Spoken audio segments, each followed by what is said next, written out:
বাচ্চা যখন আবদার করে আম্মু আমি পোলাও খাবো, আর মায়ের হাতে যখন সময় থাকে না তখন আমি কি করি, এই মুরগিগুলোকে প্রথমে আমি একটু তাড়াতাড়ি করে ম্যারিনেট করে রেখে দিয়েছি, তারপরে পোলাও একসাথে দিয়ে দিয়েছি। এই হয়ে গেছে পোলাও।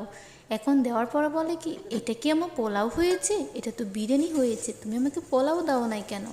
আমি বলি আম্মু তুমি একটু খেয়ে দেখো, বলবা যে আম্মু আবার কালকে বানিয়ে দাও। দেওয়ার পরে একটু মুখে দিয়ে বলে কি জানেন, বলে আম্মু কালকে আবার বানিও। আমি বলি তোমাকে বলছি না, দেখছো তুমি আজকে খেয়ে আবার কালকে খাবারের কথা বলবা। এরকম জটপট বাচ্চাদেরকে খুশি করতে বেশি সময় লাগে না। দেখতে পাচ্ছেন খুব সুন্দর আসলেই হয়েছে চিকেন বিরিয়ানিটা।